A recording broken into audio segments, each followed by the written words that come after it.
ಮಗುಗೆ ತುಂಬಾ ಬೇಜಾರ್ ಮಾಡ್ಬಿಟ್ಟೆ. ಅವಳಿಗೆ ಮುಖ ತೋರ್ಸೋದಕ್ಕೂ ಸಂಕೋಚ ಆಗ್ತಿದೆ. ಅಲ್ಲೊಬ್ಳೆ ಮಾತಾಡೋದಕ್ಕಿಂತ ಇಲ್ಲೇ ಬಂದ್ ಮಾತಾಡ್ಬೋದಲ್ಲ.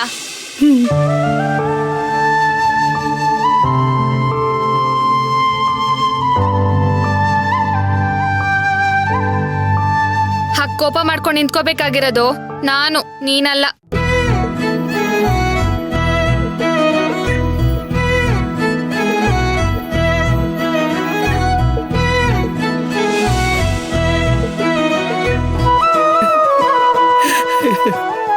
ಭಕ್ತಿ, ಈಗ ಯಾಕೆ ಅಳ್ತಿರೋದು ಚಕ್ಲಿ? ನನ್ನನ್ನ ಕ್ಷಮಿಸ್ಬಿಡು ಪುಟ್ಟಿ. ಆ ದುಷ್ಟ ಮಾತಾಡಿದ್ ಕೇಳಿದಾಗ ನಂಗೆ ತುಂಬಾ ಭಯ ಆಯ್ತು.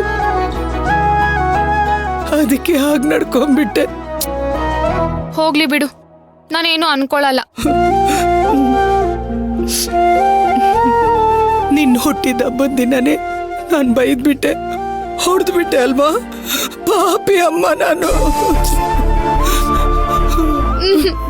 ನಿನ್ ಪಾಪ ಚಕ್ಲಿ, ಅಳ್ಬೇಡ. ಆದ್ರೂ ನೀನ್ ಬೆಳಗ್ಗೆ ನಡ್ಕೊಂಡಿದ್ದು ನಂಗೆ ತುಂಬಾ ಬೇಜಾರಾಯ್ತು, ನೋವಾಯ್ತು.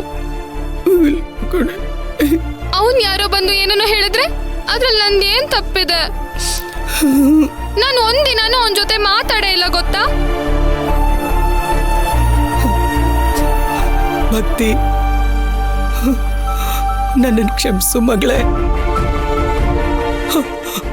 ಆ ಮೃತ್ಯುಂಜಯ ನಿನ್ನ ಹತ್ರ ಹಾಗೆ ನಡ್ಕೊಂಡಾಗ ನನಗೆ ಭಯ ಆಗೋದಿಲ್ವಾ? ನಿನ್ನನ್ನು ಕಾಪಾಡ್ಕೊಳ್ಳೋ ಶಕ್ತಿ ಈ ತಾಯಿಗೆ ದಿನದಿಂದ ದಿನಕ್ಕೆ ಕುಂದು ಹೋಗ್ತಿದೆ ಕಡೆ.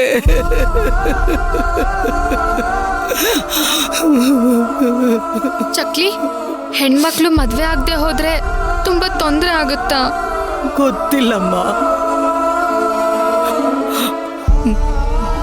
ಮಕ್ಕಳು ಹುಟ್ಟಿದಾಗ ತಂದೆ ತಾಯಿಗೆ ಸಂಭ್ರಮ. ಅವ್ರ ಶಕ್ತಿ ಇದ್ದ ಹಾಗೆ ಮಕ್ಕಳನ್ನ ನೋಡ್ಕೊಳ್ತಾರೆ. ಮಕ್ಕಳು ಬೆಳೆದು ದೊಡ್ಡವರಾಗ್ತಾರೆ. ಅವ್ರನ್ನ ಅವ್ರು ನೋಡ್ಕೊಳ್ಳೋ ಅಷ್ಟು ಬುದ್ಧಿ ಶಕ್ತಿ ಎರಡೂ ಇದ್ರು ಆಸರೆ ಬೇಕು ಅಂತ ಜೀವ ಮಿಡಿಯುತ್ತಲ್ವಾ? ಆಗ ಈ ಅಪ್ಪಮ್ಮಂಗೆ ವಯಸ್ಸಾಗಿ ಅವರೇ ಇನ್ನೊಂದು ಆಶ್ರಯ ಬಯಸ್ತಿದ್ರು. ನಾವಿಲ್ದೆ ಜೀವನ ಹೇಗಪ್ಪ ಅಂತ ಕೊರಗ್ತಿರೋ ಜೀವಗಳಿಗೆ ನಿಮ್ಮನ್ನ ಅಮ್ಮ ಅಪ್ಪನಷ್ಟೇ ಕಾಳಜಿ ಇರೋರೊಬ್ರು ನೋಡ್ಕೊಳ್ತಿದ್ದಾರೆ ಅಂತ ಗೊತ್ತಾದ್ರೆ ಹಿರಿಯ ಜೀವಿಗಳು ನೆಮ್ಮದಿಯ ಕಣ್ಮುಚ್ತಾರಲ್ವ ಮಗಳೇ? ಅಪ್ಪ ಅಮ್ಮಂಗೆ ಅವ್ರ ಮಕ್ಕಳ ಮೇಲೆ ಸ್ವಲ್ಪ ಸ್ವಾರ್ಥ ಜಾಸ್ತಿನೇ ಇರುತ್ತೆ. ಅದಕ್ಕೆ ನಾವು ಮಕ್ಕಳ ಮೇಲೆ ಸಲಿಗೆ ತಗೊಂಡು ಕೂಗಾಡ್ಬಿಡ್ತೀವಿ. ಬೇಜಾರು ಮಾಡ್ಕೋಬೇಡ ಕಂದ.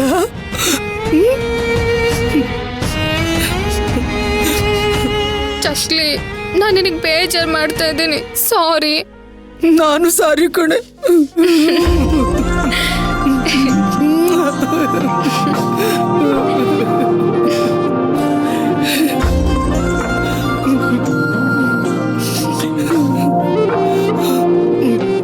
ಭಕ್ತಿ, ನಿಂಗೊಂದು ವಿಷಯ ಗೊತ್ತಾ?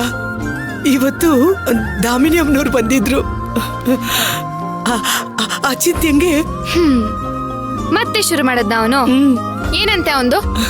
ಅದೇ ಊಟ ಮಾಡ್ತಿಲ್ಲ. ಭಕ್ತಿ ಏನಾದ್ರೂ ಊಟ ತಂದ್ರೆ ಹಠ ಮಾಡ್ದೆ ಊಟ ಮಾಡ್ತಾನಂತೆ. ಸರಿ, ಊಟ ತಗೊಂಡು ಹೋಗ್ತೀನಿ.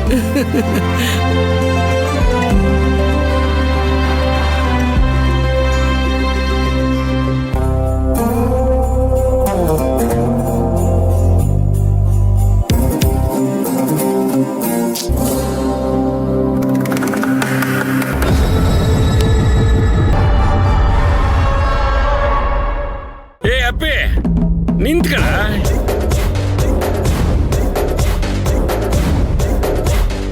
ಅಲ್ಲ ಅಂದ್ರೆ ನಿನಗೆ ಈ ತರ ಅಭ್ಯಾಸನೂ ಇದೆಯಾ? ಇದೊಂದೇನಾ ಅಥವಾ ಇದಕ್ಕೂ ದೊಡ್ಡದೇನಾದ್ರು? ಹೇಳೋ ಮರಿ, ಪರವಾಗಿಲ್ಲ.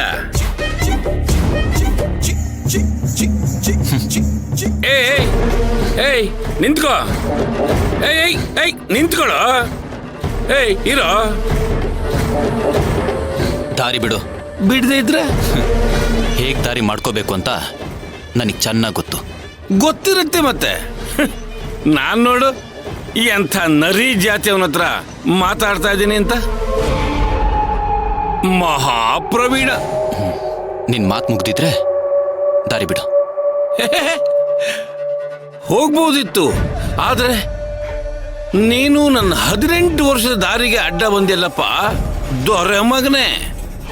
ನಿನ್ ದಾರಿಗೆ ನಾನು ಅಡ್ಡ ಬಂದ. ಹೋಗು, ಹೋಗೇನಾದ್ರೂ ಕೆಲಸ ಇದ್ರೆ ನೋಡು. ಏಯ್ ನೀನ್ ಯಾರೋ ನನಗ್ ದಾರಿ ತೋರ್ಸಕ್ಕೆ? ಏಯ್, ಏನ್ ಹುಚ್ಚ ನಿನಗೆ? ಸರಿಯಾಗಿ ಹೇಳಿದೆ. ನಮ್ಮ ದಾಮಿನಿ ಇದ್ದಾಳಲ್ಲ, ಅವಳು ಉಸಿರುಳ್ಳಿ ಆಟ ನೋಡ್ಕೊಂಡು ನಾವೆಲ್ಲ ಕಮಂಗಿ ಆಗಿದೀವಲ್ಲ, ಅದಕ್ಕೆ ನಾವೆಲ್ಲ ಹುಚ್ಚರು. ಆದಷ್ಟು ಬೇಗ ಟ್ರೀಟ್ಮೆಂಟ್ ತಗೋ, ನಿನಗೆ ಒಳ್ಳೇದು. ಏಯ್ ಈ ಮೇಲ್ಗುಡ್ಡದ ಶಾಂತಾರಾಮನ ಹಗುರವಾಗಿ ತಗೋಬೇಡ. ನೀನು ಆದಿತ್ಯ ಅಲ್ಲ, ಅಗಸ್ತ್ಯ ಅನ್ನೋದು ನಂಗೆ ಚೆನ್ನಾಗಿ ಗೊತ್ತು. ಯಾಕೆ ಭಯ ಆಯ್ತಾ?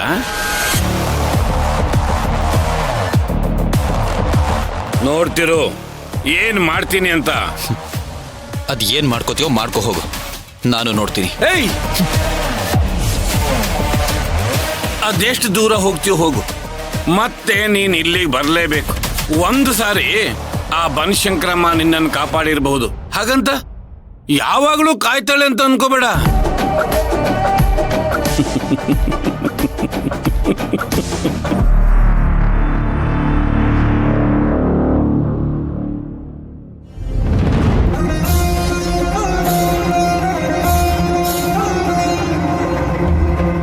ಅಮ್ಮ, ನನ್ ಬರ್ಡೇ ದಿನಾನೇ ಎಷ್ಟು ಹತ್ತಿದ್ದೀನಿ ಗೊತ್ತಾ? ಇದಕ್ಕೆಲ್ಲ ಕಾರಣ ಆ ಮೃತ್ಯುಂಜಯ, ಅದೇ ಆ ಮುತ್ತು. ಮುತ್ತು ಅಂತೆ ಮುತ್ತು.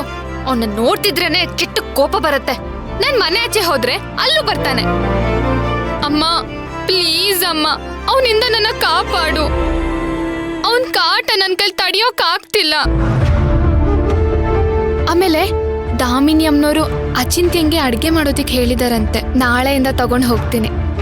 ಪಾಪ ಅಮ್ಮ ಅಚಿಂತ್ಯ ಅಗಸ್ತ್ಯನ ನೋಡ್ಬೇಕು ನೋಡ್ಬೇಕು ಅಂತ ಕೊರಗಿನಿಂದಾನೆ ಒದ್ದಾಡ್ತಿದ್ದಾನೆ. ಒಂದ್ ವೇಳೆ ಅಚಿಂತ್ಯನ್ ನೋಡೋದಕ್ಕೋಸ್ಕರನಾದ್ರೂ ಅಗಸ್ತ್ಯ ಊರಿಗೆ ಬಂದ್ರೆ ಊರಿನ ಜನ ಎಲ್ಲ ಅದನ್ನ ಒಪ್ಪದೇ ಇಲ್ಲ. ಅಮ್ಮ ಅಮ್ಮ ನಿಜ ಹೇಳಮ್ಮ, ಇವ್ರು ಹೇಳ್ದಂಗೆ ನೀನ್ ನಿಜವಾಗ್ಲೂ ಅಗಸ್ತ್ಯನ್ ಮಾತಿಗೆ ಕೋಪ ಮಾಡ್ಕೊಂಡು ಇಷ್ಟು ವರ್ಷ ಗರ್ಭಗುಡಿ ಬಾಗ್ಲು ಹಾಕದ್ಯಾ?